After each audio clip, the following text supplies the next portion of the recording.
Alright, hello, welcome to the stream, once again, one of the many fish in the sea, Ninomae Nimo, and today is the 5th episode of our podcast series, Let's Talk, which is pretty much a podcast where we kind of explore a lot of VTuber, like, ecosystem elements, like we have, like, earlier we did a parasocial relationships episode, we had interviews with some other VTubers, and kind of stuff like that. So this episode we are joined by Grape. Yeah. So why don't you introduce yourself, tell us about a little bit about yourself, all that stuff. Alright, cool. So, for those who don't know me, my name is Grape. I am a pinkish, purplish tomboy dragon streamer. I do a lot of variety stuff. Basically, I don't decide on what I'm playing until about 10 minutes before the stream. I do a lot of Live2D rigging, which is why Nemo brought me on today, and we met through Fighting Dragon Fridays, right? Yes, that's correct. I during that time I was like looking for other VTubers that played Caliber, kind of like join the lobby and kind of see what I could get away with. But like, yeah, no, I definitely had a great time. Yeah, it was a very fun experience. First impression was like, wow, you're very energetic and it's great. Yeah. I got you on the energy. If you need energy, I got you. I was like, whoa, this is a vibe. Yeah. But yeah, to start off, yeah, thanks for coming. Thanks for agreeing to do this with me. Of course. Yeah, so I guess we could get started on, I guess, like, when did you start VTubing? Because, you know, we see a lot of VTubers around. It's just like, they might have, like, showed up last week, last year. Like, yeah, when did you start VTubing? I started in end of January last year, I think. And that was, I think, one of my first streams was actually rigging my model, because I was like, this whole debut culture is kind of stupid. I'm just gonna rig my model, and it'll be rigged on stream, and if people want to show up, they can. And that's pretty much how I started, like end of January, start of February, I think. 2021? Yeah. Oh, okay. Oh, we actually started around the same time then. Wow. Yeah. Yeah, and what kind of brought you to start VTubing? Did you like, I guess, like, why did you start VTubing? So I started VTubing because I was really kind of missing that cosplay vibe of just being a character, if that makes sense, and being able to go all out and just like high energy on all the characters that I cosplayed. And then I was just chilling on YouTube. I don't really do that often, so I'm kind of surprised that happened. And I forget who it was, one of the Hololive characters, and I'm like, dang, that's cool. I'm gonna figure out how to do that. And then it was just a spontaneous decision that led to exactly what I'm doing right now. So it was a very simple step of see thing, okay, cool, looks awesome, gonna do it, and has been ever since. Have you streamed before VTubing? Or was I it like streamed like twice for a Splatoon tournament and then never again. Ah. So I just went gung-ho full in, kind of knew that it was gonna be something I would like, so I just YOLO'd it.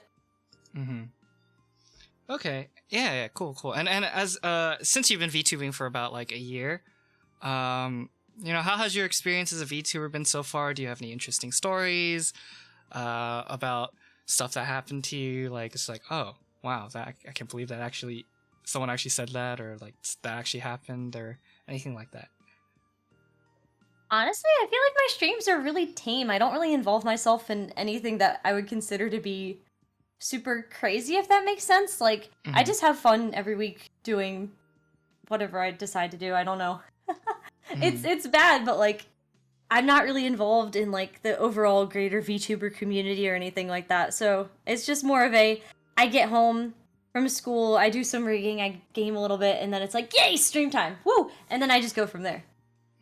So I wouldn't say that there's anything absolutely crazy that sticks out in memory. It's more of like an overall just happy, good times kind of thing. So then you're like actually one of the few lucky ones, because there's like so many like crazy stories I've heard, and just like, wow. I've had a friend of mine where someone walks in their chat and claimed that they ate children. I was like, okay. So it's just like good to have that kind of like community that's like really, I guess like they're behaving themselves and all that stuff, so that's good. I mean, the only reason I have mods is so I can race them to see who can ban people faster. Like, literally my mods, I love them. My mods are fantastic, but like, basically, I just race them to see who can be banned first. So like, if there's someone misbehaving in chat, I'm less likely to give them a second chance. It's like I warn them once, they misbehave again, they're gone, right? And that's why I never really have any like actual drama going on, because it's like I just remove those people instantly. And then there's always the bots. Rune knows. Rune is one of the mods. Oh, okay. Well, cool. Yeah, like especially with like Twitch bots and stuff, and just like especially like with all the crazy stuff happening, it's like I'm honestly very impressed with like. I actually never got any kind of hate raid, which was I was ready for it, but it never really ended up happening to me. So that was an oh well. I was almost excited for it. I thought it would have been pretty funny if I got hate rated, but I never got the opportunity to laugh at myself. So actually, yeah, same. I've actually never gotten hate rated as well. I was like, wow. I guess I didn't leave an impression yet, but that's another thing. Hey, what's good, Scav? What's good? Yeah, so I guess like you are one of the I guess Suni. Do I call it Suni's children? Like yeah. One of Suni's kids, yeah. Did you like find Suni like I was like, oh, I want a model, so you hit up Suni, or is it like kind of like you already knew them, or like how did it happen? It was completely I saw her artwork for Pumpkin Paichi. I don't know if you know Pumpkin, but she's awesome. But I saw the model art for Pumpkin and I was like, okay, the amount that it's going to cost me to buy the art, because I had done 2 of my own models already and I just didn't really like how I had drawn them and or rigged them. So those are kind of like hidden away. But after a while I was like, okay, I really have the design down after, 3 months of working it out. I'm going to commission someone. It's still going to be cheaper than a 3-night stay at a convention center hotel, plus food, plus cosplay materials, plus all the art I would have bought, because I buy way too much art at cons. So it was like, financially, it was about equal, if not less, than going to a con, which I wasn't going to be doing because of COVID anyways. Right. Yeah, and Pumpkin just got a new model, too. Yeah. Also, hi, Scav. Yeah, and, so I guess, and the rest is history. Now you're vibing out, streaming. It's been like a good year. Yeah, it's been a good time. I really don't have any complaints. But I also like super actively avoid anybody who starts drama. So kind of saving myself on that one. Yeah, I mean, honestly, VTuber indie community is notorious for that young drama. It's just grab your popcorn, scroll down Twitter, and you get a good time. But like, yeah, as long as you're avoiding it, you won't have any problems to begin with, so that's good. Exactly. Yeah. So we're here because today's episode is about rigging. So definitely you've done streams with rigging before. You've even worked with an agency. So how long have you been in rigging for? Like, were you always rigging before you started VTubing, or like? Actually, yeah. So I started rigging before I started actually streaming, just because I was trying to figure it out myself of like what I wanted to do when I was rigging. Like, that sentence made absolutely no sense. So I started rigging first because I saw the videos and I wanted to have I wanted to make sure the model was really good, because that's something, it's like I would have put the same amount of detail into a cosplay, just a couple months of working on it and hand detailing, fine-tuning. So I watched, I used to go to the gym and then watch Brian Sui's how to do Live2D rigging tutorial videos, and I would just walk on the treadmill for like 2 hours and just kind of like process everything he had done. And then I would go back and just kind of like mess around with what I had done and practice with it. So rigging, I did a lot before I even streamed, just because I wanted to make sure I was happy with the quality, which is why I actually didn't use my first 2 models that I made. Yeah, Brian Sui really helping us indies out, Absolutely. When I was rigging my model, I was like, Alt Tab, Brian Sui video, Alt Tab. Yes, that's what I was doing. Sui It's video. like the 26-hour workflow for Chai, I think. I watched that one a lot and just would like look for sections that were specifically where he was doing something that I was struggling with. And that always helped. That was definitely a big help. So like, yeah, and like, so that's how you get like. So how did you get? Wow, see, this is what happens, right? You're good. I can't talk either. Yeah. So I guess like since you wanted to start VTubing, is like since then and like rigging, I guess like rigging your own model, is that like, I guess that's, I'm assuming that's like where you get started on rigging, like pretty much. Yeah, I'd say rigging my own model is where I got started on it. However, it was more of a, all right, I can make a choice here. Either I can draw the art myself and pay someone to rig it, or I can have someone draw the art and decide to rig it myself. So like I had like a financial decision to make because the quality of rigging that I wanted was not financially possible with the quality of model art that I also wanted at the same time. So it was like, Right. I'm gonna sit down and I'm gonna learn how to do this and I'm gonna spend hours and hours and hours and hours doing it until I'm actually finally happy with it. And I felt more comfortable adjusting a Live2D rig than I did trying to improve my art skills to a point where I would have been happy with it. Oh, yeah, okay. And now you have your own tutorials pretty much on YouTube as well. Yeah, I mean, it's been a really long time since I've made any, so all the ones that I made are kind of like, some of them are still good, the others I've found a lot better techniques, but they're definitely doable still. Right. And then during this process, I guess like throughout your VTubing, like, I guess career, have you also been like rigging as well, like constantly, or is it more of like, oh, like I got this commission or something happened? So, usually, I don't think I don't remember a time when my commissions weren't full, in a sense. Like, I have a wait list, and everyone on the wait list is super, super nice. Like, I haven't been adding anyone else for a while. I have one more person on there besides myself. But, like, I tend to work really slowly on models because I'll just spend a day or two working on the rig itself, and then I'll take, like, 3 days break.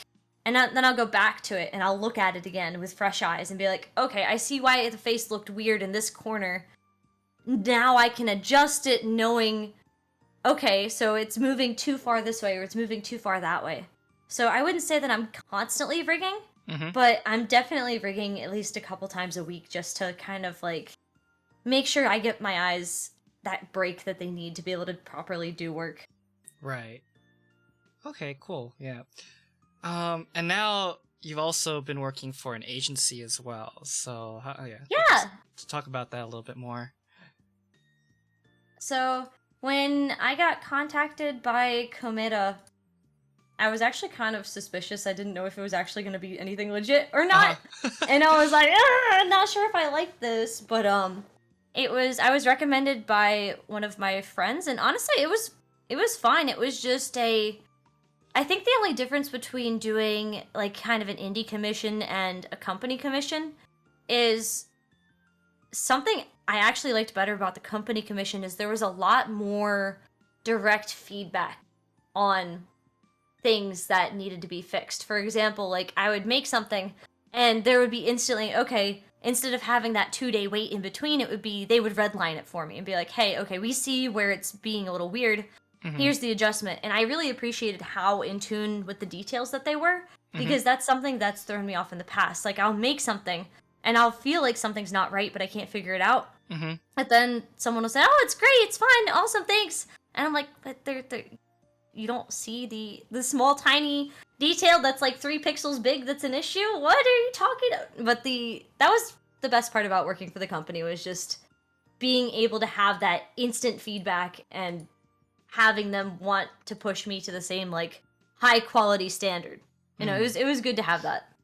Yeah, definitely, like, quick feedback is always nice to have, and just like, yeah, especially since I work with music, it's just like, if I have to wait 2 days for like a response, it's like, okay, at least I get to look at it with fresh eyes, but like, or fresh ears, as a matter of fact, but like, but yeah, having just like, oh, please listen to this, and they'll be like, oh, this is off, this is off, this is off. It's like, oh yes, now I can just go back and fix it, right? Yeah, it's a lot easier to fix stuff when it's like, okay, you know, if you have that instant feedback, it's a lot better. For sure. And so for people who don't know, Kometa is a VTuber group from the Philippines, and I believe you rigged I think Miria, right? Yep, I did Miria. She's the I don't know how to describe her other than the kind of Onesan doctor type. There's definitely a market for that, yeah. Yeah, she's really sweet. Honestly, everyone at that company was really, really sweet, and I'm really glad that I got to work with them. And hopefully they'll get big, and then they'll be able to add more outfits in the future, because I'd love to keep working with, like, Miria's total design process was really cool. So we had someone doing the concept art for the outfits, then Hand the Bread, the concept artist was Buvelli, Hand the Bread was the model artist, and then having that all kind of come together down to me was a really fun process, just because the design was so detailed and so well thought out. Like, I could ask the concept artist, like, hey, you know, I'm seeing this belt here, how is it fitting underneath the jacket? Like, could you draw underneath the jacket so I could better understand the motion that it should have? So it was honestly really good. So it's like, yeah, I mean, that's like really cool, because like then it's just like you get every aspect and angle possible. Yeah, exactly. Like, yeah, and it's just like you don't have to really like. It's like better to get those questions in like before the rigging process. Yeah, and, it's a lot better to get it in before. For sure, yeah. So do you usually visit Miria's streams as well, or is it just like because of time zones, I can't. She usually streams at like 7 or 8 in the morning for me, and that's when I have class, so I don't usually get to stop by. It's kind of a bummer, because I really do enjoy her streams, but because of time zones, I just don't really get to see them. Yeah, time zones suck. Yeah, mood. Yep. All right. So now, yeah. So that's pretty much like your live 2D rigging, like I guess like career per se. I don't know a better word for it. It's just like How many models have I done? Oh god. That's a good question. It's not as many as somebody else, just because trying to fit in model work between classes is not always the easiest. Let me see. I know I have a folder. Let's see. I have 1, 2, 3, 4, 5, 6, 7. At least 7. I can't think of anybody. I can't think of everybody. So it was me, and then it was Shio. Shio, I did a rig for free because I was trying to figure out how Suni's art was separated. So that way, she had like a bust-up model only, so it was just like a really fast, like, okay, you know, this is how Suni's separating her layers, and then that's when Suni and I started working together on like better layer separation. And then it was my model, and then it was Azu, and then it was Sash, and then it was Chai, and then it was Miria, I believe, after that. Wait, no, it was Azu, Laura, Chai, Miria, and then I did Moriko. I don't know if you know, Bad at Video Games. Oh yeah, I've heard of. Yeah, and then I'm working on mine currently. How many was that? I didn't count. 7? Hey, I was right. Okay, cool. I'll go back in the VOD and be like, wow, I was wrong too. Dang. Okay. But yeah, no. So do you usually just work with Suni now for like rigging like her models as well? Most of the time, yes, just because I've worked with people who have had art by other artists, and the biggest problem that I've had is either the artist is non-communicative, so like either they're just kind of completely off the chart, I can't ask them to fix anything, so I have to go in and fix a lot of layers, or sometimes they're selling VTuber models, but they don't know how layer separation should actually be working. And this is just like my very gentle general PSA. Please don't sell VTuber models unless you actually know how to separate the rig. Right. Like separate for rigging. Just because it's a lot more of a commitment than a lot of artists realize to make a VTuber model, because down the road, the rigger, aka me, might come to you and be like, hey, I know you separated the arm like this, however, I actually need it to be broken into 3 different parts from here on out. Right? And so it's like, no, don't come to me, person who's doing the rigging, because then it's more work. But also, I guess the best advice I'd have for artists is find someone who does Live2D rigging who's willing to just look over your work and kind of like help you figure out what needs to be separated and what shouldn't be separated. Like, everybody who does rigging is different, and it also depends on the level of detail that the rigger is going to put into their work. But if you have an artist friend, the best suggestion I have for them is to like, I mean, heck, if they even need it, they can contact me. I'd be more than happy to like help them figure out what separation should be there. But that's the number one reason I love working with Suni is one, Suni's a sweetheart. I love her so much. I'm actually gonna get to meet her this month at some point. Ooh. But yeah, her layer separation is freaking incredible, to the point where she separates stuff that I haven't even thought about yet, which is why my new model is over 600 layers. Holy Yeah, it explains a lot, doesn't it? It explains a lot. But yeah, she's freaking amazing. I just love working with her, and also a lot of my commissions are very random. I've never really opened up a form. It's more of a people will contact me. It's like right place, right time kind of scenario. Right? It's like, okay, I have an opening here, and said person messaged me, and it somehow manages to like miraculously work out where they're willing to wait a couple months, you know? Right. It really depends on like the art too. Like I'm kind of picky when it comes to rigging just because I like to work with a lot of super detailed stuff. So I prefer projects that have like a lot of different layers to them. Right. I'd say more often than not, but what was the question again? Oh shoot. Dang, that's a good question.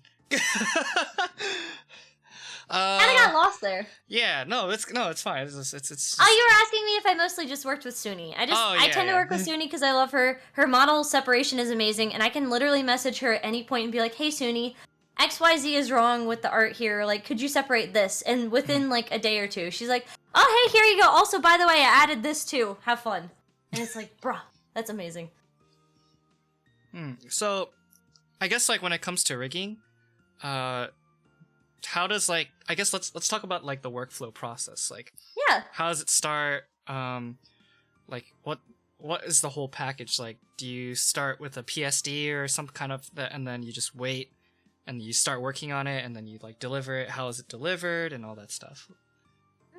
So when I'm working on a model, the first thing I like to do, I'll just take you through my work process. The first thing I do when I'm working on a model is I take everything that's in the PSD and I mesh it. So you've done Live2D rigging before. You know how meshes work, right? Where you just have to click a million dots. Yep. Yep. So I do that. I do it by hand most of the time just because I don't like how automesh creates a lot of really weird shapes sometimes. Some things I'll automesh, like very small details, like maybe the tongue I'll automesh because it's an oval, right? Like that's a very simple shape. Or like maybe the eye highlights because they're maybe like 50 pixels total. Right. But anything else that's larger, I do by hand just because it bothers me. So that would be my first step in the process is just take everything in the PSD, mesh it.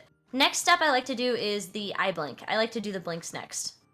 Why? Because you can make a nice pretty post on Twitter about how nice it looks and then not show any progress for the next month.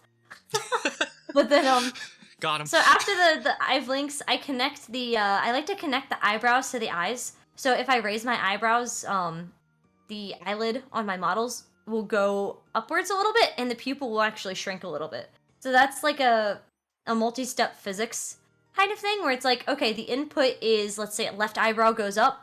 The output on the physics is a slow rise in the left eyelid and a slow shrinkage of the left pupil, if that makes sense. So it's like you open your eyes up, everything kind of like gets a little smaller because you have more light, right? Right. And then if the eyebrow goes down, the eyelid will also go down as like a physics result, and then the pupil will get slightly larger.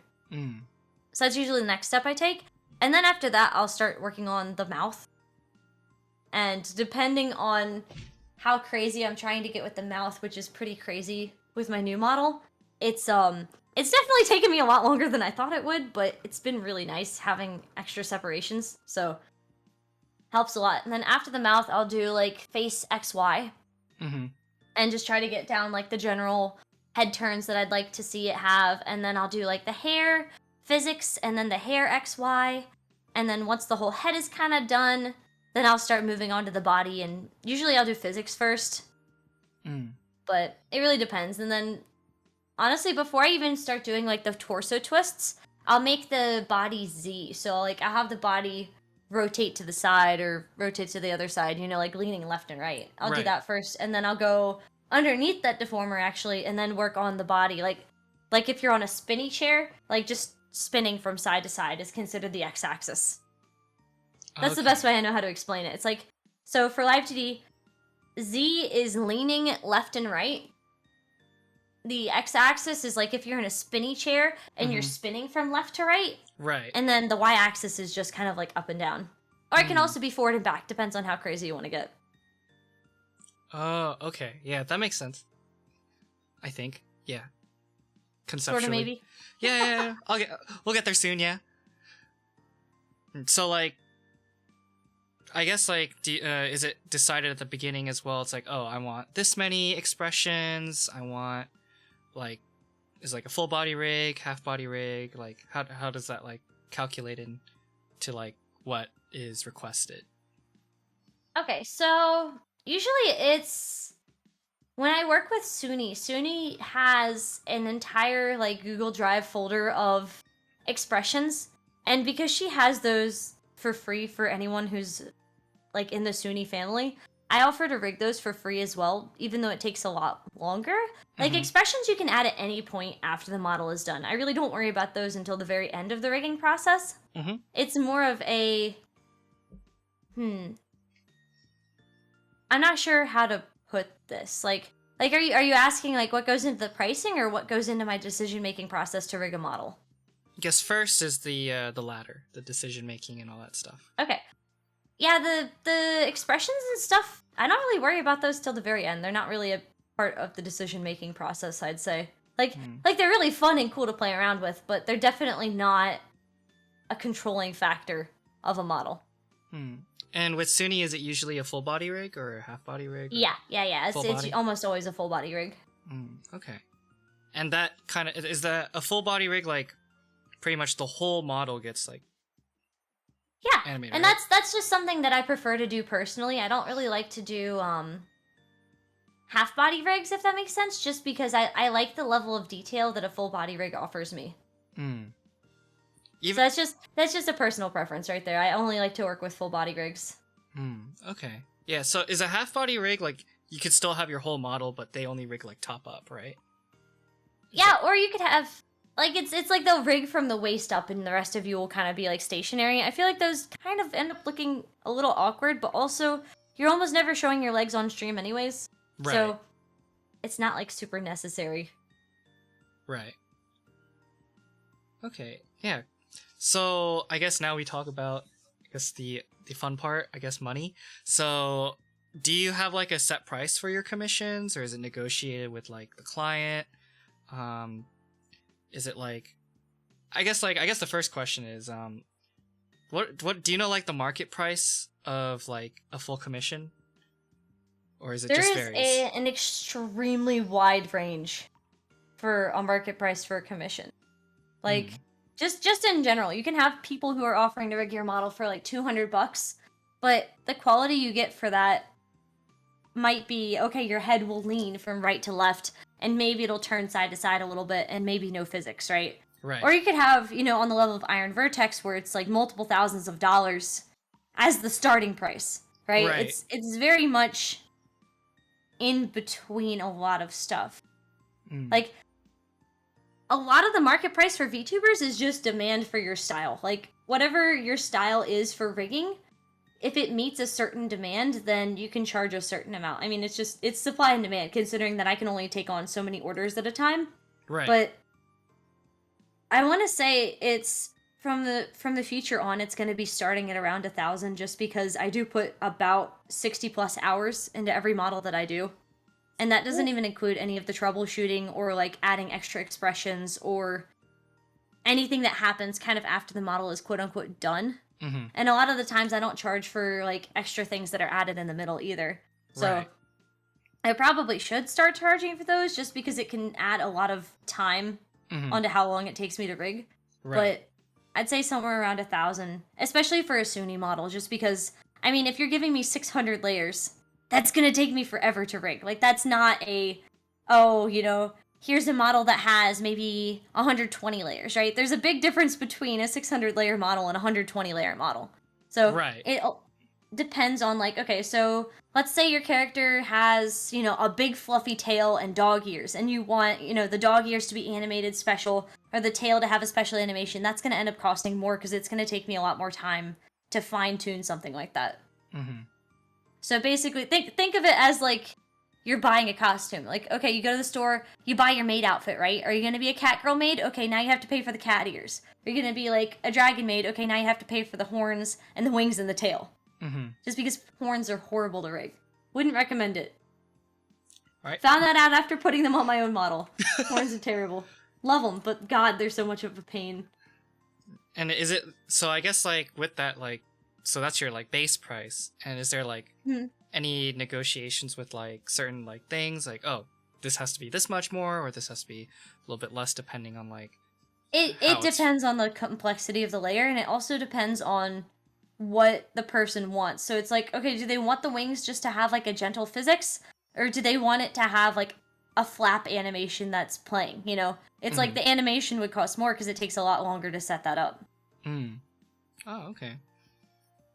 Yeah, we're learning now.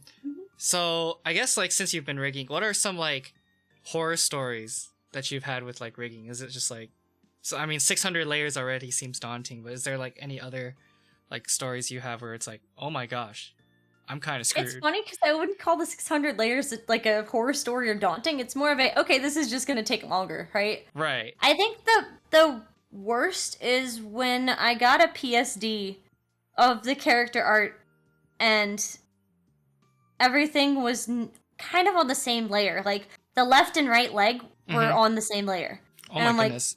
like, wait, you can't ask me to rig this, right? And nothing was drawn past the border of where it was hidden, right? So like you'd expect, like, let's say your character's wearing, I don't know, let's say your character's wearing like loose shorts, right? If I wanted to give those shorts any kind of flowy physics or like a skirt, I'd need the legs to be drawn a little higher than what you can see, but it wasn't overdrawn at all. So if I tried to move anything, you could see the edge of the art.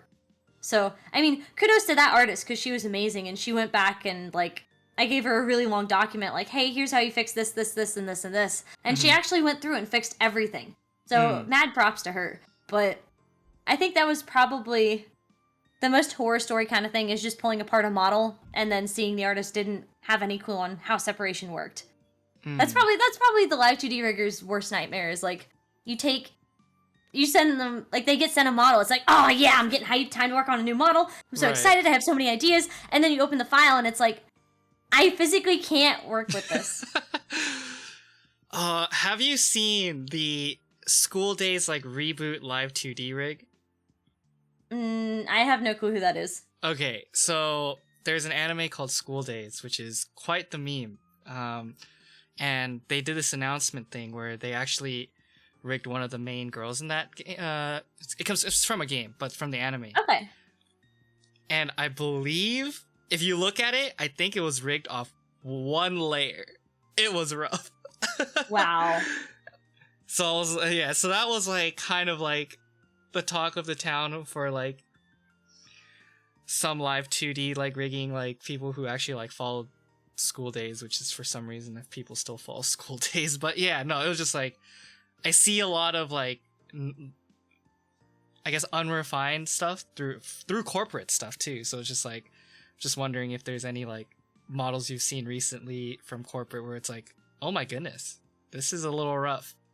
I think the only models that ever really make me sad for corporate was there was like a specific rigger that worked for HoloLive. I haven't seen their work since they kind of like botched Gura's model, but because you remember when she got the whole cat ears in the new outfit, and it was just broken. Yeah, it was rough. Yeah, that one made me mad, and a lot of the Nijisanji models are also extremely limited in how they move, and it just kind of makes me sad because it's like you're giving someone who's putting their heart and soul into this presentation as an employee, like you're selling the character, right? And they can turn their face about half an inch one way or the other, right? It's like they feel so stiff. It just makes it's like, no, can you like hire someone who knows like how to rig and give these characters like really good personality? And HoloLive's gotten a lot better about that, right? Like they've been hiring really insane people to do the Live2D rigging. Right. But like I think especially Nijisanji, because they kind of like just poop out a ton of VTubers all the time. It's like, by the way, here's 5 more,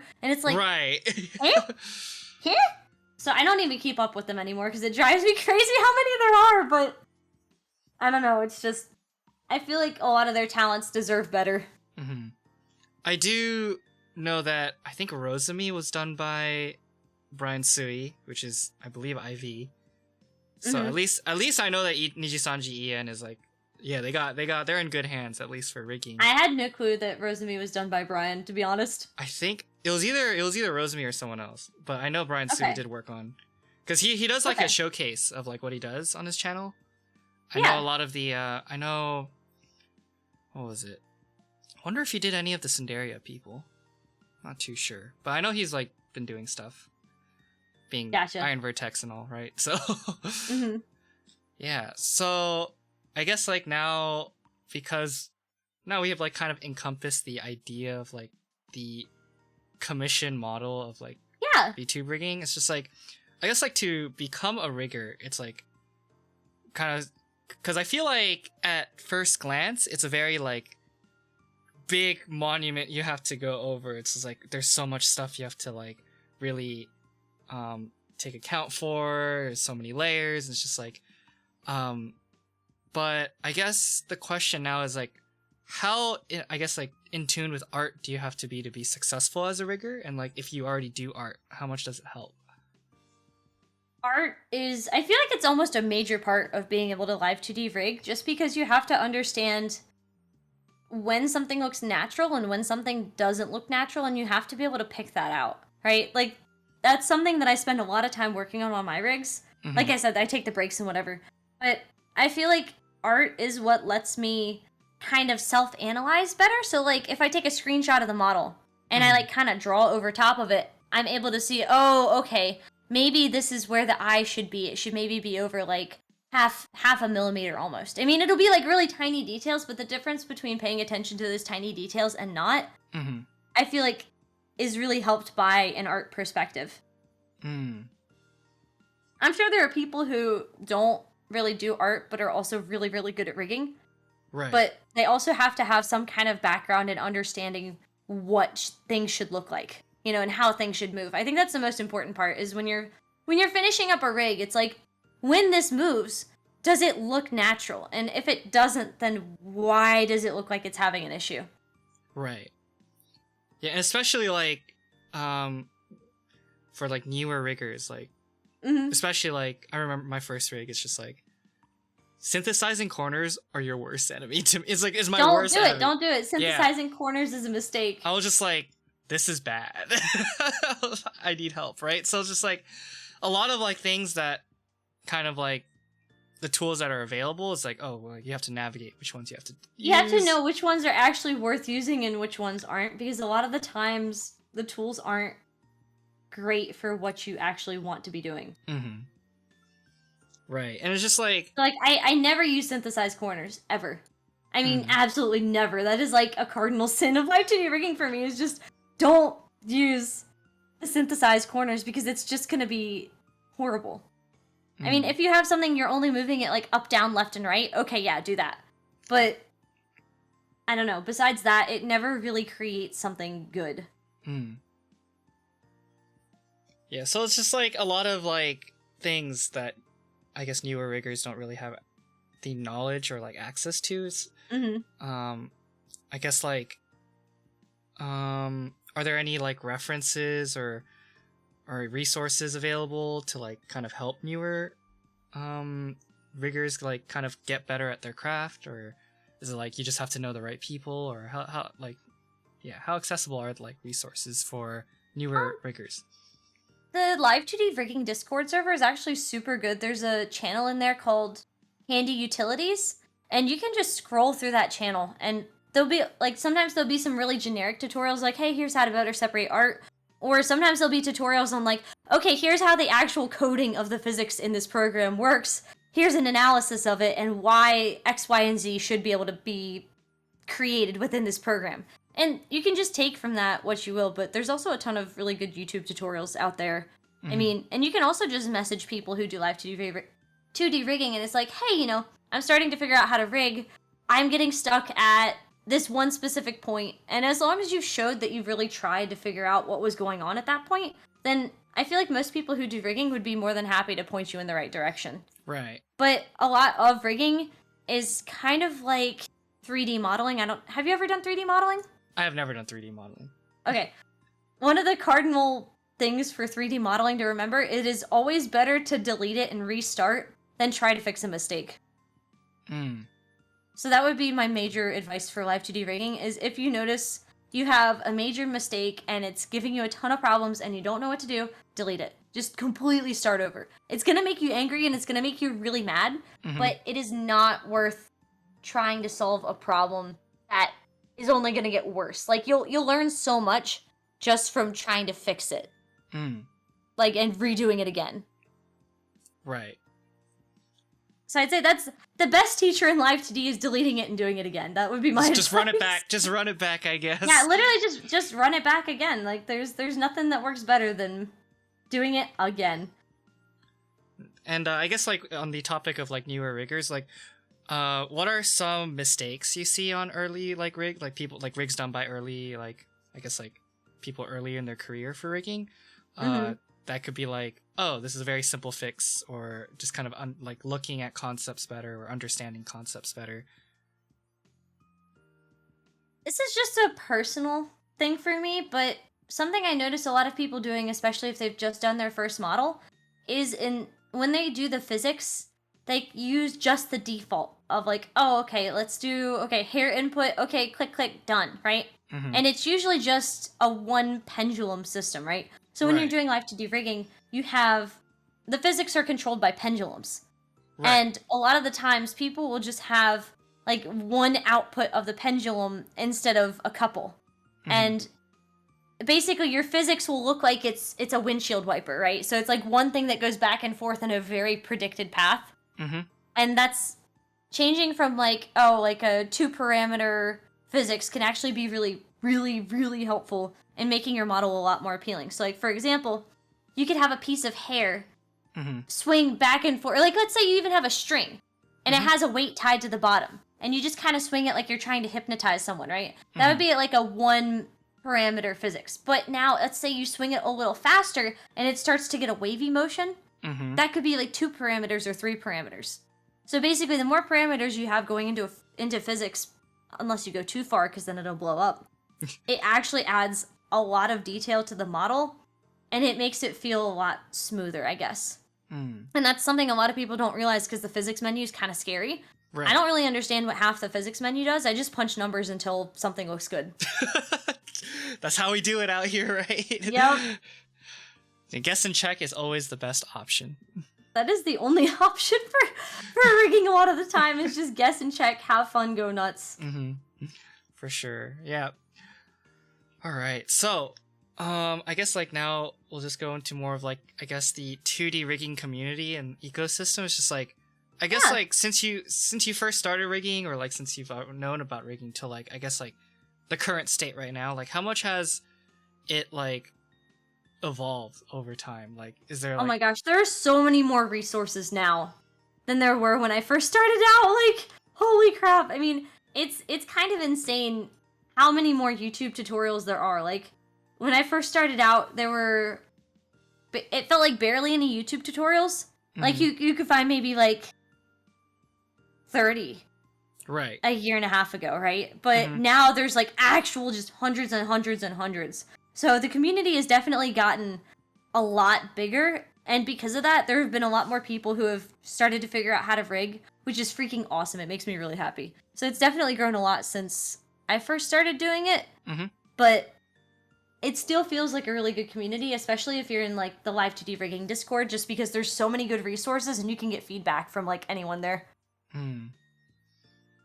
Alright, yeah, so I guess, like, yeah, definitely the, much more tutorials, much more resources. I guess, like, now there's much more, like, available, like, riggers, as well as, like, since the market is probably bigger as well, I guess. Yeah, there's a lot more people who can do rigging, yeah. I'm assuming you could just go on the Discord and be like, hi, who wants to take this? Please help, kind of thing. Yeah, there's like a work in progress / critique channel as well.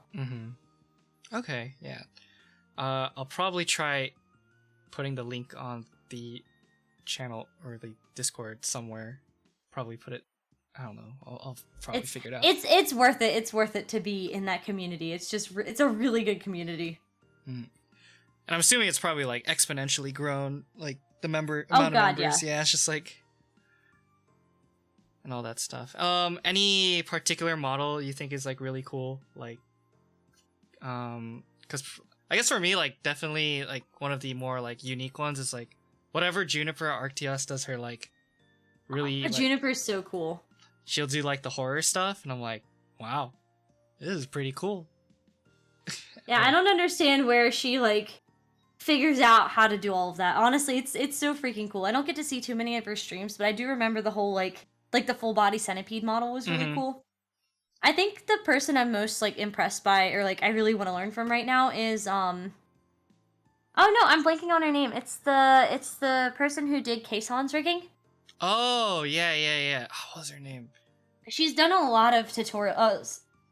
Gosh, I can't even talk. She's done a lot of tutorials that are in full Japanese, but like you can just hit Google Translate and it's fine. But her use of kind of just separating the head and the body XY is really, really, really good for if you want to have extra motion in your model, and that's something that I want to learn from in the future. That'd be really cool. I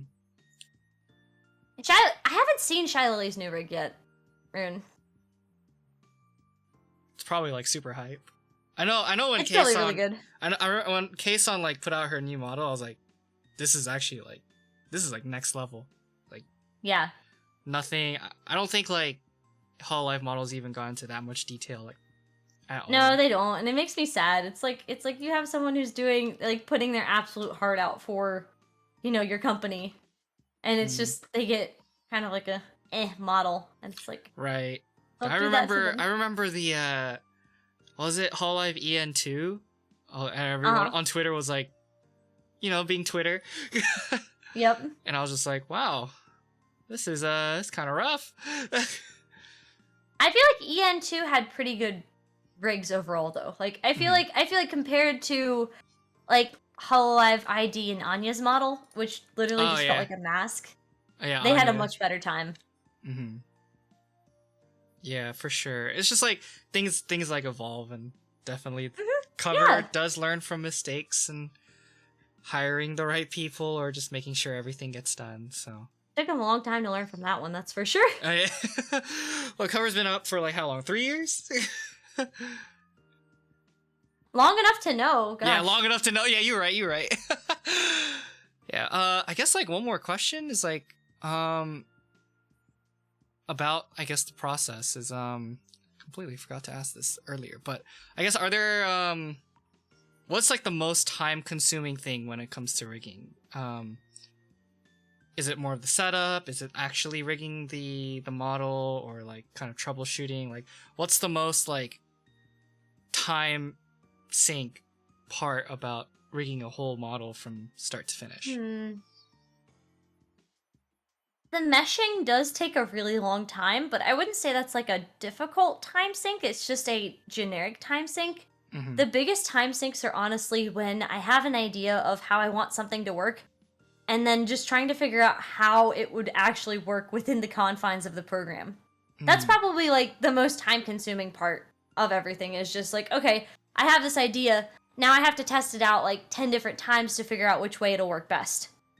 So it's not a matter of like the program itself being a pain, it's more of I guess being a perfectionist with the model kind of forces me to take a lot more time on different parts. So it could be like sometimes I'll do a part and it'll work just fine. Other times, like the first time I was figuring out the wings and how I wanted those to work, it took me like 3 weeks just to get through like different physics, and I would try like 3 different things every day. So it's like if I've never done it before, it'll take a while to figure out just because I want to get it to look really good, and sometimes that means I just have to constantly delete what I've done. Right. Other times I'll just like kind of slap something together and it'll be really good.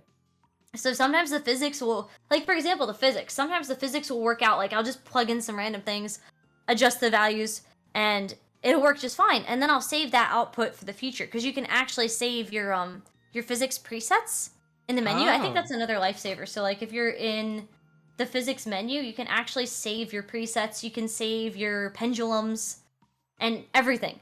And it's really nice because I can just take, okay, I like the eye physics I did for this model a while back. Let me apply it to the current model I'm working on and see how it goes. So you can just have it do whatever and just re-import your stuff. So that can be a huge time saver if you remember to actually save your presets. But that actually requires you to remember to save them. Oh gosh. How many things have you like done and like accidentally not save them and then pay for it later? Oh, plenty. Oh. I've I found out the other day that Live2D actually has like a file recovery pathway that I didn't know about, and that could have saved me a million times just because I've lost like up to 6 hours of progress at some points just because the program will crash. That's another thing that's important to know about Live2D is the program likes to crash constantly. So it has some kind of memory leak issue, so the longer you use it, the more likely it is to crash. So that's something that's really good to know is just save constantly. Anytime you do anything that's like good, just get in the habit of saving. It's not worth suffering. Dang, that's rough. Yeah, that's rough. Oh gosh. I'd say that's like one of the best advices I can give is just save constantly, just because it's gonna crash. It's probably gonna crash on you, and it also takes a ton of RAM to run the program. Like, let's see, I have it open right now. It is taking up 38% of my memory. Oh my gosh, how much memory do you have in your computer? I have 32 gigs. Oh, fuck, okay, yeah, I have 32. So you need a lot. You need a lot of RAM to run Live2D properly. Oh and the less RAM that you have, the faster it's gonna crash. Oh gosh. So it's just like a ticking time bomb at that point. It really is. It really is. Like, on my computer, I can keep the program up. Like, I'm bad. I leave my computer on at night. Especially if I have something, because, like, once you've saved and closed out of Live2D, you can't undo anything anymore. It gets rid of, like, your undo history, right? So I'll leave it on if I feel like that I might be able to undo a bunch of stuff and come back and fix it later. So I'll just leave my computer on. And then you wake up and it's gone, right? Thankfully, it's not. With my computer, I have enough. But with my laptop, when I was doing that, it would just, like, crash within 2 hours. Just because I had, like, a very minimal amount of RAM on my laptop. So it was just like, oh, you're trying to run a file that ends up being over a gig? No thanks, we're just gonna crash. Like, the, one of the models that I did recently for Azu, she has, like, 3 different outfits, which requires 2 different bodies, 2 different hairstyles, and a bunch of other stuff. And having all of that, the rigging file itself ended up being over a gig. Just for, like, what I was running, and my laptop just would not have it. Oh my gosh. I had to move back to my PC, and it was because I was on Christmas break, so I was, like, home and not with my PC. I was like, I had to leave it behind. But yeah, it just, make sure you have enough RAM, and if you don't, make sure you're saving all the time. I know, I gotta save all the time, Rune. Isn't that like a channel redeem on your channels, like save? Save dang it. Yeah, yes. Save dang it. Yeah. All right. Well, we have pretty much reached the final stretch of the podcast. I definitely learned a lot, especially since I did my own rig, straight up. And as you could see, there's already a lot of issues with it, especially with the eyes. I'm like stoned all the time, so there's that. That's actually something you could fix with the with VTube Studio. Really? Yeah, so stuff like your eyes not staying open, that's not a rigging issue, that's a tracking issue. I also like did the parameters pretty bad, so. Okay, fair enough. But a lot of stuff like that could be that can be fixed in VTube Studio with just messing with the inputs and outputs. Like if you notice, okay, you get to like a comfortable position for your eyes and it's saying your eyes are half closed, right? Just change the input values. Like, okay, raise the input value. Like, okay, for your eye to be fully open, it only needs to be at 0.6. Right. And you'll notice that if your eyes are like comfortably open, your character's eyes will also be comfortably open. Sometimes you just have to do those adjustments. There's like a lot of post-rigging adjustments that are done in VTube Studio that can't really be taken care of in Live2D itself. Right. So, fun fact, so I use iPhone for the like Face ID to do all my tracking. Fun fact, VTube Studio takes my eyes being open at 0.6 on a scale of 0 to 1. Oh boy. Yep, it's rough. I'm like, yep. So now I have to, like for the next rig, I'm actually gonna like probably account for that. But like, yeah, I'm like, yep, it's cause I'm Asian. I know. It's just like, all right, here we go again. So it's just like now that I have this like knowledge, right? Now I could like really not mess up the second time. Hey, every rig you do is a chance to learn. Like, Right, don't be right. too harsh on yourself. Right, especially for like music. Like if you go back and like listen to your first mix and then you listen to your most recent mix, your first mix Mm-hmm. will sound like garbage. So Yep. yeah, so It just happens. It happens. for sure, for sure. Yeah. So once again, thank you for being on the show. Definitely learned a lot. Do you have any questions for me? Any honestly, it's any question like on like what I had for dinner or whatever. Like on any question you want to ask me. I guess the main question I have is, what are you planning for your upgrades? Definitely the eyes. I should probably send you the. I'll send you the model. Oh, actually, it's on my Twitter. It's the pin post on my Twitter. Oh, okay, cool. I'll check it out. Yeah, pretty much the second version. The eyes, I think, are gonna be slightly altered due to rigging issues with the eye shape. So I'm probably gonna try having a meeting with my artist about that. But yeah, that's pretty much what the design is. I just want better like head movement and all that stuff. My eyes, I want to fix the eyes. I think everything else would kind of stay the same, just have more exaggerated and more accurate movement on the head. Because personally, I don't think I'm not gonna need the expressions or like complete like full body rig, because I rarely, like as you said, like it's pretty much like shoulder or chest up anyway every time I stream. It's very rare for anything to show up. Right. Yeah. So that's pretty much what I'm gonna try doing. Okay. I would like to finish by April, but we'll see how that goes, because I'm working on some like music commissions that I have to do. But yeah, I'm really excited to start on this and all that stuff. But yeah, What is something that you're proud of though with your current model? Honestly, I really like the way I did this like thing where, you know, like Kangimari, right? It's like when Watame like really opens her eyes. It's Yeah. I noticed your model has that too. Yeah, so I did that, and now I know how to rig it better. So it's gonna be a lot more accurate. It won't like randomly do it. Yay! Figuring out breathing was kind of fun. It's like a passive breathing thing with the shoulders going up and down. So I guess that's like the cool thing that I was like, oh yeah, I kind of figured out on my own and all that stuff. So I guess that's like the few things I'm proud about my first model. But yeah, like definitely now that I know a lot more and there's so many resources out there, hopefully I don't bother you too much during the process, but No, feel free to message me literally anytime while you're working on the rig. Like, I'd be more than happy to answer questions. It's totally fine. Okay. All right. Yeah. So things are happening with the channel and all that. So I guess, yeah. I guess if that's all, if you have any more questions, that's cool too. Like, but yeah, I'm vibing out. Yeah, I'm just chilling too. All right. So I had Live2D open just in case you had anything like specific, and I was like, oh god, no, I can't.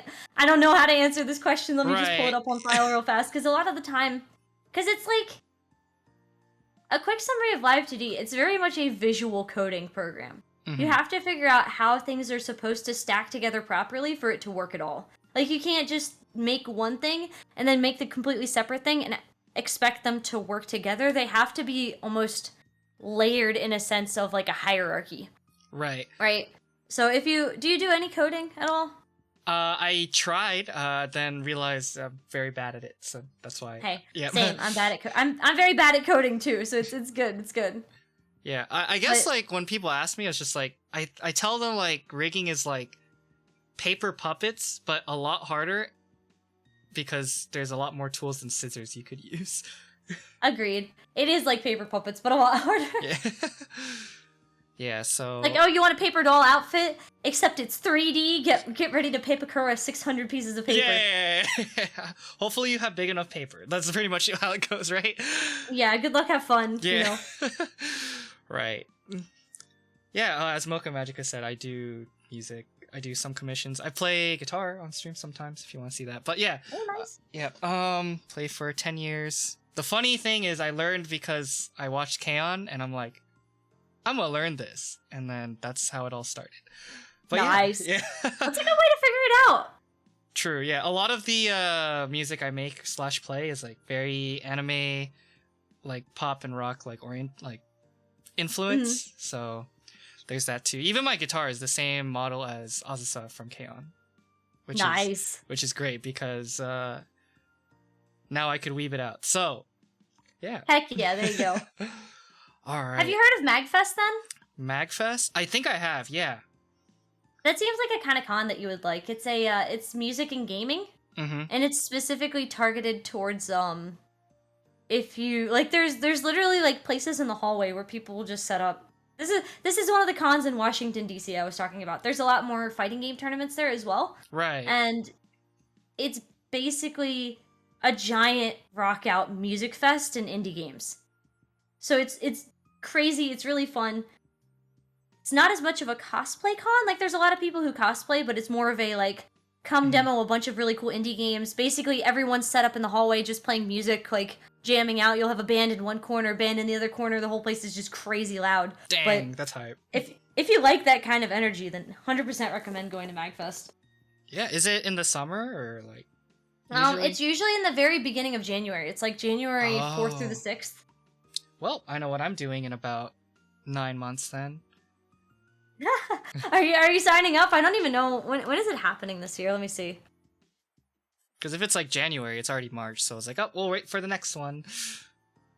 Yeah, let's see. It is not MagiFest. What the heck is that? MagFest. Looks like they don't have the dates planned for next year, but it was the 6th through the 9th this past year. So definitely recommend it if you want to go see a ton of music, a ton of indie games. It's freaking awesome. For sure.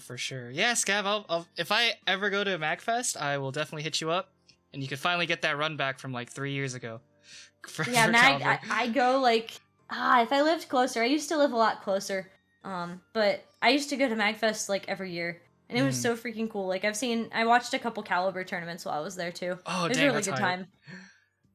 Yeah, for sure. I'm always down to like meet people. Like I always, as a joke, say FanimeCon is about to be the biggest doxing event in history in California.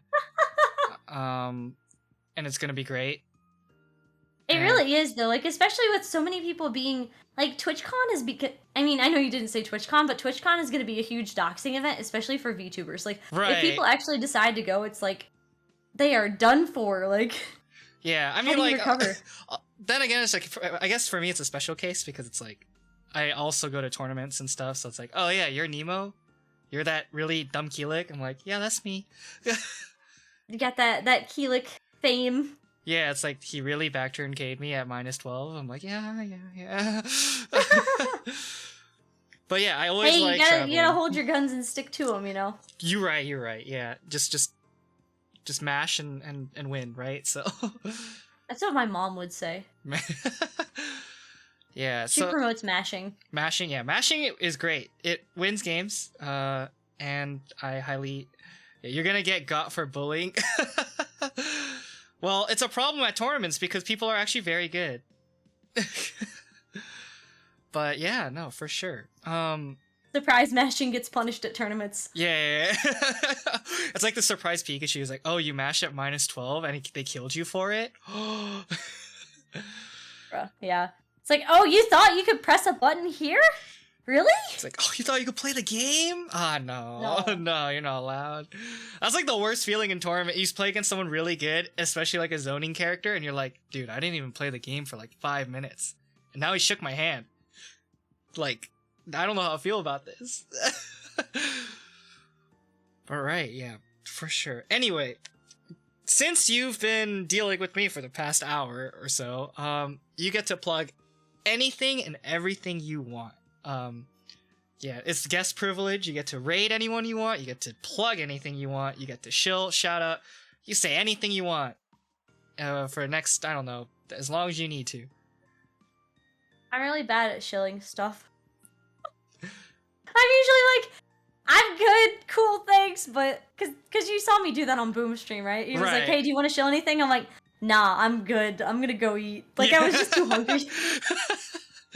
I was like, I could say a lot of stuff, but his community is like 99% there for Caliber, and only about like 10% of what I do is Caliber. So it's like, you know, it doesn't really match. I was hungry. I was like, I'm out of there. But I can't really get a think lot of of anything to show. You actually get like a decent amount of like tournament players that show up on your stream too. I know like definitely Bozo and Party Wolf because you know them and stuff. Yeah, Bozo's one of my homies. Yeah, and I've seen Warwind and I talk about ramen a lot. He'll show up sometimes. Mm-hmm. Party Wolf just comes to meme on me. Boom shows up with different names, and then like I get angry because I can't figure out who it is, and then everyone in chat just makes fun of me. Yeah, no. When we found out, we're like, oh.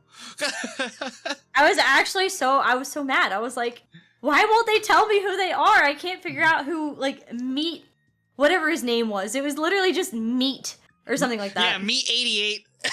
Meat 88. I'm like, who is Meat 88? Why? I saw the S1. I'm like, uh-oh. Yeah. I'm like, I pretty much know all the S ranked players because it's a very small group, but right.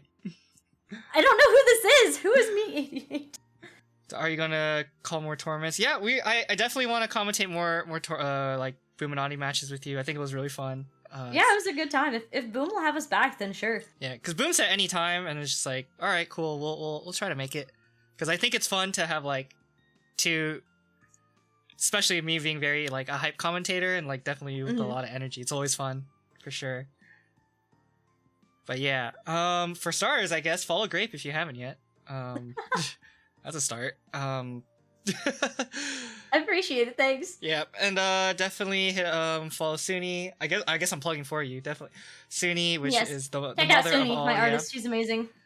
And yeah, and any of the other Suni squad. I know Chibi is now a Suni. Yeah, I'm gonna be rigging Chibi's model actually. That's gonna be hype. I'm excited. I'm very excited for whenever I finally get to work on that. Yeah, someday, right? Eventually, one day. Yeah, and I know she said it's fine, but I feel like I have to start calling her Asa now. But we'll get there in time. Chibi's live right now. We'll figure it out. Oh, we could raid her, I guess. Yeah. Yeah, let's raid Chibi. That'd be awesome. Yeah. That'll be great. Yeah, we will definitely raid Chibi. But yeah, I guess the top of my head, plugging, I guess. Follow me if you haven't, Lamau. Yeah. And yeah, look forward to all the content that will be happening from both of us. I guess separately, since I'm not really a collab person because I forget and all that stuff. But yeah, definitely would like to collab with you in the future as well. Yeah. It's always fun. And yeah, let's I guess we could open it to chat for like a minute. If you have any questions you want to ask either of us in chat, feel free to ask, or forever hold your peace as we go raid Chibi, right? Yes. Indeed. Yeah. But yeah, I'll definitely hit ask Boom again. It's like, oh, when's the next Boominati that we could probably do? Feel free to just let me know too, because then I'll be happy to jump in. Yeah. And if for Fighting Dragon Fridays, yeah, I'll try to be there a lot. So you'll see me there as well. No worries, I'm kind of like holding off on Fighting Dragon Fridays for a little bit just because everyone that I know who plays Caliber is playing Elden Ring, including myself. That is so true. Like, and so it's like even if you're looking at the Boominati tournaments, the viewership numbers are kind of like cut in half, right? Because everybody is playing Elden Ring. So like, I want to give everyone time to enjoy Elden Ring before I go back to Fighting Dragon Fridays, and then I can do some kind of like big return for it. So I think for the meantime, it'll just be different community games on Friday nights now. But once everyone's gotten their 300-hour fill of Elden Ring, then it might start coming back. You haven't played Elden Ring yet? Oh my god. That makes two of us. Scav? That makes two of us. Wait, you haven't played it either, Nemo? Wait, we were talking about it earlier. It's like, I should buy the game, huh? Oh yeah, you should buy it. God, yeah, we were talking. I have, let's see, how many hours do I have already? In like the week that it's been out, in like 3 days. Considering I have school, I haven't really been sleeping a lot for the past week and whatever days. Why is it on my list? I have 106 hours. Okay. I got class this week from 8 to 5 and 4 hours of homework maybe next week. Yeah, so I'm actually really excited for Rune Factory 5. That's like the game I'm like, I need to get this. So, because it's like I've actually never played a Rune Factory game. It's like, apparently they like doubled the content the marriage system is like crazy good, like, and all that. It's like pretty much like Life Simulator, almost. Yo, Fire Emblem? Yeah, but like less, because you know how in Fire Emblem, like the conversations are like a lot, you know, it's literally like, oh, they got C rank support or B rank support. They have this conversation. But Rune Factory 5 is straight up almost like visual novel level of like dating and marriage and stuff. Which I heard is super hype. And there's farming. That's fancy. Yeah, it's like everything in it. There's farming! Oh! I think there's... God, yeah, there's I have to... Yeah. Is there fishing? I have to check. If there's no fishing, I'm not interested. Back to Animal Crossing. But yeah, alright. I guess that will wrap it up. We were going to raid Chibi. Sounds good. Thank you so much for having me on, by the way. I really yeah, and thanks for appreciate it. coming. Thanks for coming. It's just like, hopefully it was a good experience. It was a good time. Try to make talk shows, you know, fun for all of us. And yeah, is it 126? I forgot. I know. Yeah, it's 126. Chibi 126. Okay, and the raid starts now. Yep, that's the profile picture. One time I raided and spelled it wrong, and I sent like 7 people to like a non-existent channel. Like, nice. I was like, oh, sorry. I usually just go to their Twitch page and copy paste it. Yeah, I started doing that like after I made that mistake. I was like, oh man, now I look dumb. All right. Once again, we will have the next episode is probably going to be in like a month, and it's going to be a completely different topic. But yeah, catch us around. We'll catch you later, and hopefully, yeah, have fun with Chibi. So, see ya. Hey, thank you, everybody. Bye. Bye.